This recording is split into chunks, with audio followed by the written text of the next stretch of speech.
Penggabungan pemeriksaan Richard Eliezer, Kuat Ma'ruf, dan Ricky Rizal timbulkan pro kontra.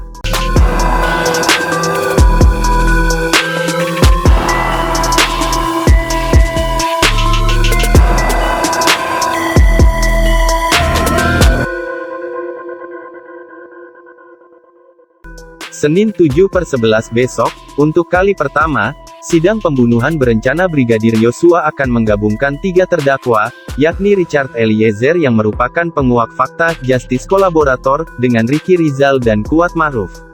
Meski majelis hakim sudah memutuskan, agenda sidang ini mengundang sejumlah tanya. Sebab meski saksi yang dihadirkan sama, peran mereka berbeda, terhadap masing-masing terdakwa. Minggu depan kita akan sidang 2 kali, yaitu hari Senin dan hari Rabu. Hari Senin bergabung dengan Eliezer, terus hari Rabu, kemudian Ricky dan Kuat akan diperiksa dengan keterangan saksi yang sudah terlewatkan, yaitu para ajudan dan ART yang bekerja di rumah saudara FS. Keputusan majelis hakim ini, diketok palu pada Rabu, 2/11. Seusai keluarga Yosua bersaksi untuk terdakwa Kuat Ma'ruf dan Ricky Rizal. Alhasil, rencana ini disoroti Lembaga Perlindungan Saksi dan Korban LPSK. Menurut LPSK, seharusnya sebagai justice kolaborator, sidang Eliezer digelar terpisah.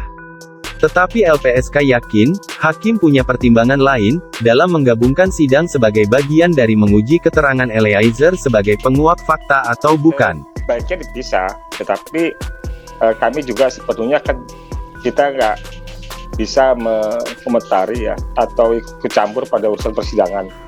Jadi kita serahkan pada majelis hakim, ya seperti saya sampaikan, mungkin ada agenda tersendiri, ada rencana tersendiri majelis hakim, untuk mendapatkan atau menguji dari keterangan-keterangan saksi yang ada itu dengan adanya Baradae, Ricky dan Kuat dalam satu pemeriksaan, untuk dapat menguji di antara mereka itu mana yang layak dipercaya. Rencana penggabungan terdakwa juga mengundang tanya, mantan hakim yang juga pakar hukum pidana, Asep Iwan Iriawan. Asep menyatakan, meski saksi yang dihadirkan sama, tetapi peran mereka berbeda terhadap masing-masing terdakwa. Saya mengerti maksudnya majelis, ini saksi ini berlaku untuk 3 orang ini, maka sekaligus. Tapi kan beda perannya, memang isinya sama, tapi perannya berbeda.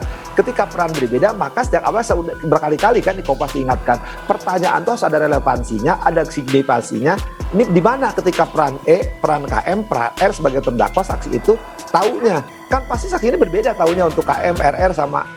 Mantan Hakim Gayus Lumbun ikut menilai, konfrontasi antar saksi atau terdakwa tidak lazim dilakukan di meja hijau. Tetapi Gayus pun yakin, di sisi lain, majelis hakim punya hak yang luas untuk menemukan kebenaran yang material. Ya, bukan tidak lengkap, tapi yang hakim ingin mempunyai keyakinan yang penuh, hakim ingin menyaksikan hal-hal yang memang tidak biasa dilakukan di pengadilan pidana, tetapi itu semata-mata untuk menguji kebenaran yang material, yang hakiki, seperti apa sesungguhnya, maka terpaksa dikonfrontir.